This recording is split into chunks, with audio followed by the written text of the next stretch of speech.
What's going on, y'all? It is SiSi with the sauce. Today we got two special guests in the building, and it's some hot topics tonight. It's really is gonna be some hot topics today.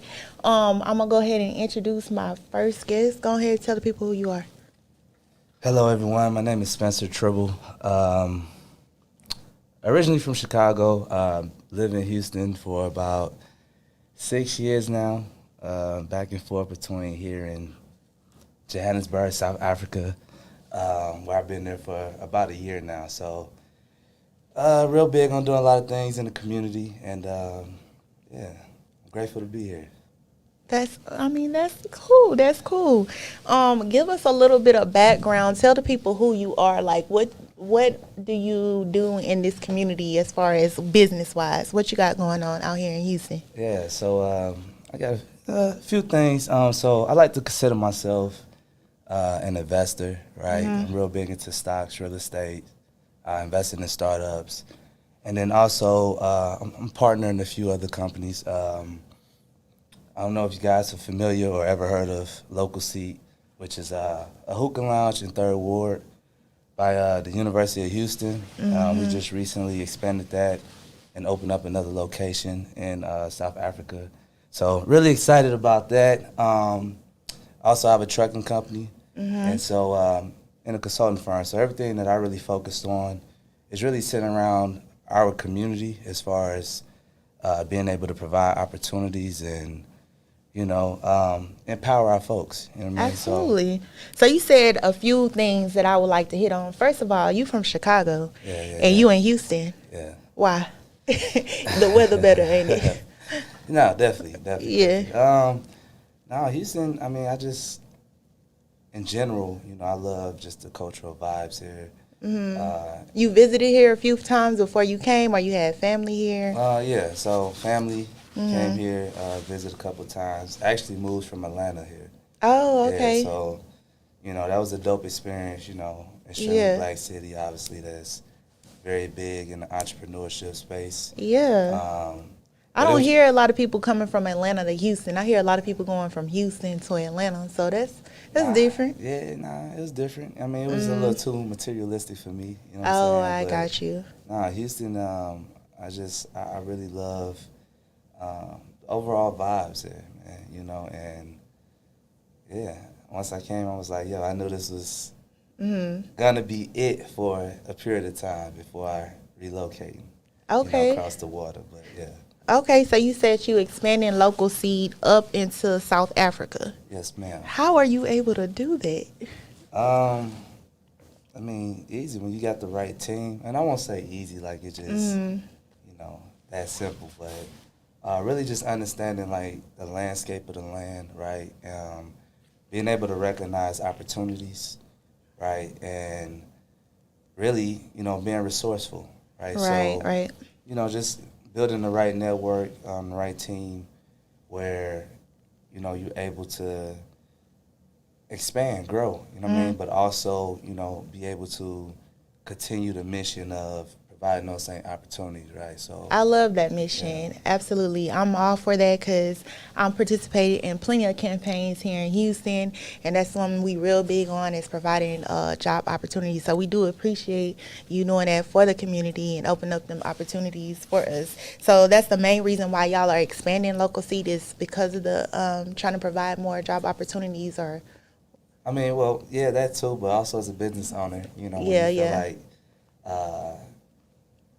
you don't want to be in a complacent, like be stuck in being complacent, and you notice that there are certain aspects of cultural vibes that we feel like we do on another level that's missing in other places. Yeah.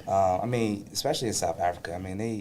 They get their black culture from us, right? So they're behind on the 8 ball in a number of different ways. Really? I 'cause, thought they would have been ahead of the game. I mean, they only been free for 28 years, right? I'm Right, 31, from right? apartheid. So, Yeah, got you know what I mean? So, Yeah. they only been free for 28 years. And the reality of it is, like, that's the only place on earth where the minority has oppressed the majority, right? Because Joburg is like 80-some% black. Wow, Right? So, yeah.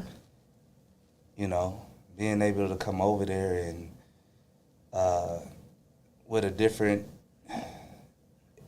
background, you know, obviously coming from the States, and, you know, just recognizing and understanding, you know, the history that has happened there, and, you know, figuring out, okay, what's part of their economic development plans, what they're looking to do in the next 5 to 10 years, et cetera.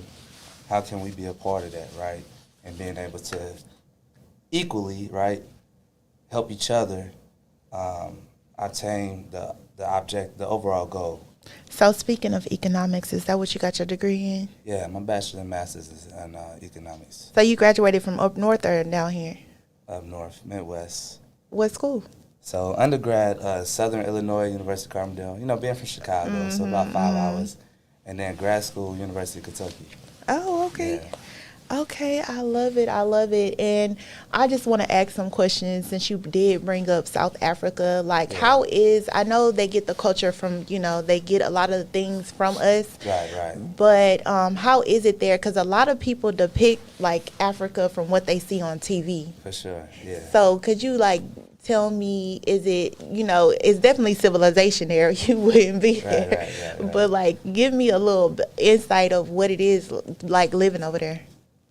Man, you know, people ask me all the time, right? Because I come back here maybe once, twice a month, and people like, oh man, like, do you like it over there? And I'm like, no, I like Houston. I love it over there because the reality of it is, I mean, from every angle you want to break it down, right? The quality of living, right? So let's start with, you know, I like to be health conscious, right? So let's start with the quality of the food, right? So most of the food there is no chemicals, no hormones, no steroids. It's locally grown, extremely fresh. So, and in addition to that, unlike here, it's actually more affordable to eat healthier versus fast food. Wow. Right. So, wow, yeah. I mean, the food is just, I mean, it's crazy on this own spectrum, but you know, the quality of living in general is tremendous. And I tell people all the time that, you know, $70,000 you already a millionaire over there, right? So that means you can really collectively, we talking about group economics, right? And we were to really go over there and do some stuff. I mean, the spending power is way more than what it is here, right? That's what I love. Yeah. So, and then they actually, I mean, like really treat us like kings and queens over there. You know what I mean? And it's like no greater feeling. You know what I mean? Where even government, like, I just love how black everything is. All the government is black, police is black. And usually, right, not all the time, but usually when you are in environments where whether you're being educated by or dealing with law enforcement, whatever it is, of people that look like you, usually there's a better interaction, right? And so you don't hear or even really see, right, too many of the negative experiences that we constantly see over here or that we might have personally experienced. You know Are you speaking on, like, racial experiences? For sure, yeah. Okay. Now, don't get me wrong, it's over there. I've even experienced it, right? From, you know, folks that's over there, right? The minority that's over there. But yeah, it's different. You know what I mean? But even then, they treat you better than Africans over there. Right. Because they look at you as like, oh, you're American. So over there, they got America on this high pedestal. So you eating that up? You eating it up when you go over there? Nah. I mean, to some degree, but I don't play that because I look at us Equally, Africa, here, whatever. black is black to me. You know what I mean? So, Yeah. Well, the yeah, reason why I said that is because I know I'll be eating it up. yeah, Like, because when I lived overseas in Japan and stuff, they treat us the same way. for I think sure. it's just the different culture, and they have this. I guess they have these. I guess perspective, just like how we grew up thinking Africa was a certain way, they Right, grow right, up thinking Americans are a certain way. right. And so when you go to another country, you just get treated. It's just like, I mean, you definitely get that silver spoon or whatever. I've experienced it as Yeah, a woman yeah, in different countries. So yeah. yeah, I totally understand where you coming from. Well, because I'm involved with so much politics and campaigning over here. I do want to hone in on one thing, since you did talk about job opportunities. Sure. What is it that you think that we as a whole, we as Black people, can do to bring more opportunities in the community? Um, well, that's an interesting question. I think it's very important to. I'm big on building like coalitions, right? Where that's made up of people of unique backgrounds, right? That's all fighting and pushing for the same common goal, right? So, but that means you're a stock investor, you're in real estate, you are in agriculture. All the components that consist of building a sustainable community, right? And ideally, like I like to, whether you want to be an entrepreneur like forever or continue working a 9 to 5, I like to encourage people and show people how to put their money in like smart places where it works for them, right? Working smarter, not harder. So when we are creating multiple streams of income the right way without having to overcompensate by working for it, giving our time to it, right? Now that allows us to build a certain wealth, right? Create that financial freedom where we're saying, look, I want to control my own time and still make money, right? So a lot of times we don't know how to do that, right? We don't have too many people, unless you're going to go take somebody's course for $1,500. I right? thought that For was the called basic. entrepreneurship. What, you thought what was? What you just explained. I mean, I don't like to exchange my time for money, so I figured that. Nah, what you mean? You thought it was called? So I for mean, example, from the last description, the last piece of the description, Uh-huh. I feel like that was entrepreneurship. We don't like to exchange our time for money. We like to work, like you said, work smarter, not harder, Right. and putting out in the community. That's how, as an entrepreneur, that's how I feel. Yeah, but what I mean mostly by that is like, for example, right? So I'm big into stocks, right? So all I'm doing is putting my money. I know what stocks, options, etc. to do. I'm just putting my money there, right? I'm not working for it. I'm just saying, You you know letting what? no money Instead of work it for sitting in the itself. savings account that's gaining no interest, right? Right. And with inflation through the roof, I'm losing money on my money without me physically seeing it. But my spending power is not the same, right? So I'm not working for that money in the stock, when it's in stocks. It's working for me, right? I got you, Meanwhile, yeah. I could be asleep. I could be out here making moves, doing whatever else I want to do, but I'm still making money without having to work for it. That's what Got I mostly you. mean by that, right? Okay, I got you. Yeah, totally. Yeah. I agree with you on that part. Yeah, Then I'm learning about stock options, but I'm not into that. But I am into other things of trusts and stuff like that, making Okay. the money work for you. So yeah, I get where you coming from now. Okay. So what's your take on today's job market? Um, Today's job market. Okay, so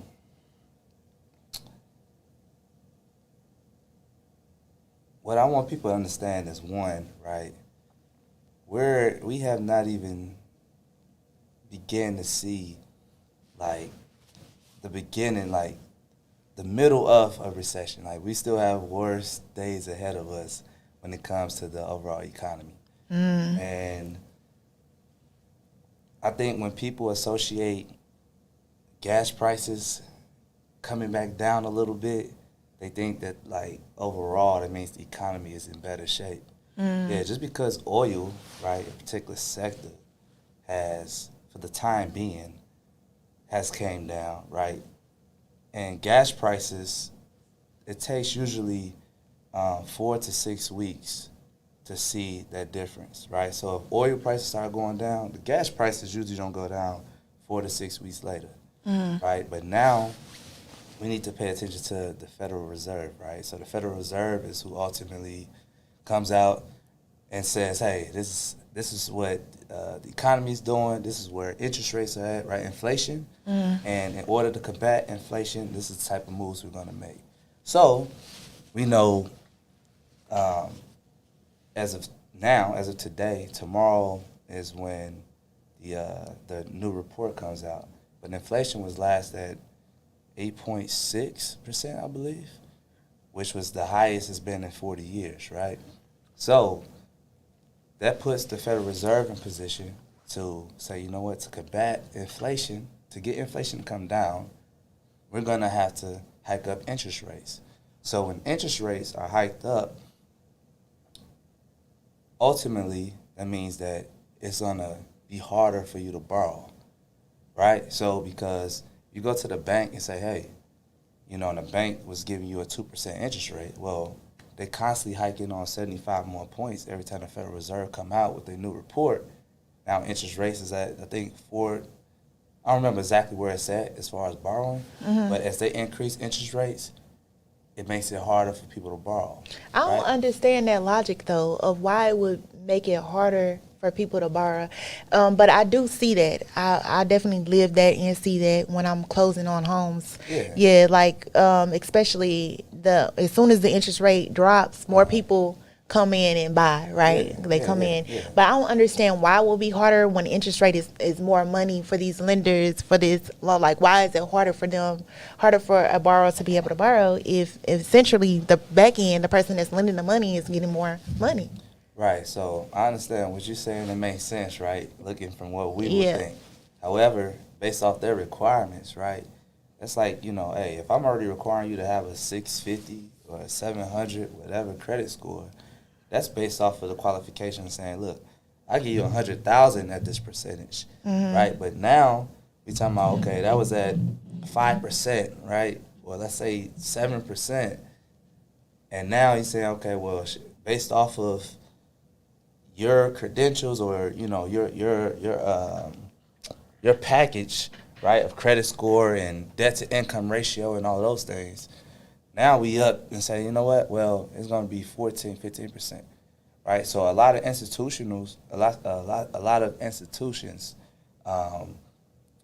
for example, let's use a airline, right? Southwest, United, whatever, right? A lot of corporations, they borrow money, right? However, they borrow money when interest rates are lower, right? Because that's less money that they have to pay back. Right. Right, so if you're saying that, okay, well, I have to borrow money up here, that lets me, and I'm the institution, right? Not only do I have to pay more money back, but how sooner or how often, like, what's the chances of me being able to do that if interest rates are hiking up, the everyday person who are our customers, are they going to continue to still be able to fly at the same rate that they've been flying at, right? And if the answer is like, no, they're not, then it's a bad deal for you as an institution, right? So, overall, you just have to look at the economy. And when I see, food prices and everything around us constantly hiking up, the Federal Reserve, they cannot bring inflation down without causing a recession. It's almost nearly impossible. Right. So I got you. Now that makes there's a lot of these corporations that's like, look, we cutting back on X amount of jobs. They're laying people off, even though people don't see it. The everyday person, it's because they see what's happening in the future. They can look at their numbers and forecast and see, like, look, based off what we heading for economy, this is bad business for us. So we got to let people go to reserve cash, right, to liquidate. So I've seen it already in the industry that I'm in. They laid off heck of people. So, yeah, I totally get it. It's just from my perspective, looking in on things, it just doesn't make sense. But how you explain it, I get where you're coming from. Yeah. But still, from my perspective, I mean, come on now. it has to be a better way, especially in our job market today. Yeah. So how do you feel about, I know I had brought this up before, but how do you feel about, us being able to go into these universities, going into college, being able to get a student loan in 5 minutes? But yet, when we want to be entrepreneurs and we want to get out here and we want to start up a business, we get denied. It's not as easy, and it's for less amount of money. Sure. Like, what? Yeah. Can you come on, economics? Let me know something, because I'm confused. Well, I mean, for starters, we know that's just the system, right? For one, I ain't gonna go in too much detail about that, but we know as Black folks, obviously there's a level of discrimination that we off the rip face when it comes to the banking industry, right? Compared to our white counterparts. So True.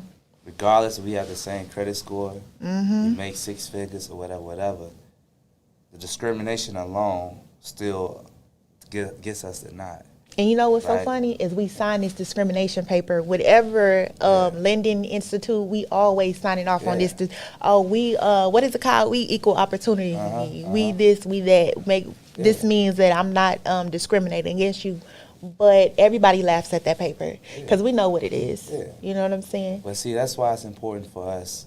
You know how we like to call the next generation the future, right? I believe they're the current and the future. But True. that's why it's our job to make sure that we put them in a better position than what we were in when they were their age. Yeah, absolutely. Right? So that way, they get ahead of the curve. If we know that in school we ain't learning about financial literacy, right? All the different components or aspects of life that we don't get taught, that we have to find out later on about, generational wealth and, home ownership and things of that nature. Once we're equipped with that knowledge, we should be getting ahead of the curve of teaching our kids, our nieces and nephews. 100%. Yeah, you know what I mean? 100%. Yep. And that way, they got a head start. Yep. 100%. Y'all hear that, kids? Be resourceful. Do your own research, because the public school system is not going to teach y'all about financial literacy. For real. But I really do appreciate you coming on and dropping some gems, some knowledge. If I had anything else to say, y'all better get out here and vote. I don't want to hear y'all coming and complaining to me. Don't complain to me. Get out here and vote. I'm really out here trying. It's only so much Sierra can do. I need y'all to get out here and show up for us, for sure. So could you let the people know where they can find you on social media? People that want to partner with you in your hookah lounge, where can they find you at? Well, first and foremost, you can follow The Local Seat. Okay. On IG, THE, the, how people pronounce, I don't know. Local, LOCAL, Seat, SEAT. And then my personal account is Spence Tribble, so SPENCETRIBB as in boy. Got it. Well, that's all I really have for you. My questions for you today. But if you could give anybody, because you seem very bright, intelligent, young. So for those that are that's fighting through school right now and not seeing the end, they trying to get through these final exams. What would you tell them? How can you inspire these students? Oh man. See it through, man. Just see it through. Look at the light. Follow the light. See it through. No, but really, I don't know. Just stay the course. Like, I'll just leave it at see it through. Without going into too much. We'll leave it at see it through. Make sure y'all follow The Local Seat and Spence. What is it? Spence Tribble? That's how you pronounce Spence it? Tribble, Okay, Spence Tribble, short for your name. Got it. All right, make sure y'all follow him, and thank y'all for tuning in to SiSi with the Sauce.